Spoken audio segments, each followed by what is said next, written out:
ലളിതമായി ജീവിച്ച് എളിമയോടുകൂടി നമ്മളോടൊപ്പം ഇടപഴകി നമ്മുടെ നാട്ടുമ്പുറത്തുകാരനായി ജീവിച്ച് അങ്ങനെ അദ്ദേഹം നമ്മോട് വിട പറഞ്ഞു. ദേഹവിയോഗത്തിൽ ആരാമ്പർക്ക് ചേർന്ന് സർവകക്ഷി യോഗത്തിൽ അവതരിപ്പിക്കുന്ന പ്രമേയം ധന്യമായ ഒരു പുരുഷായുസും പൂർത്തിയാക്കിയ ആദരണീയനായ വ്യക്തിയായിരുന്നു പ്രൊഫസർ വി മാമുക്കോയ ഹാജി.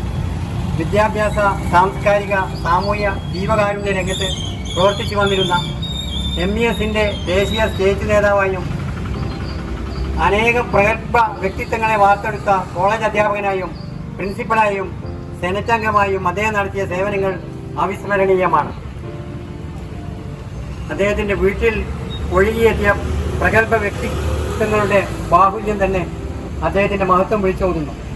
അദ്ദേഹത്തിൻ്റെ ദേഹവിയോഗം സമൂഹത്തിനും പ്രദേശത്തിനും രാജ്യത്തിനും തന്നെ തീരാനഷ്ടം തന്നെയാണ്. കുടുംബത്തിൻ്റെയും അദ്ദേഹത്തെ ആദരിക്കുന്ന ശിഷ്യ സമൂഹത്തിൻ്റെയും നാട്ടുകാരുടെയും ദുഃഖത്തിൽ സർവ്വകക്ഷികളും പങ്കുചേരുകയും ദേഹവിയോഗത്തിൽ അനുശോചനം രേഖപ്പെടുത്തുകയും പരലോക ഗുണത്തിനു വേണ്ടി പ്രാർത്ഥിക്കുകയും ചെയ്യുന്നു.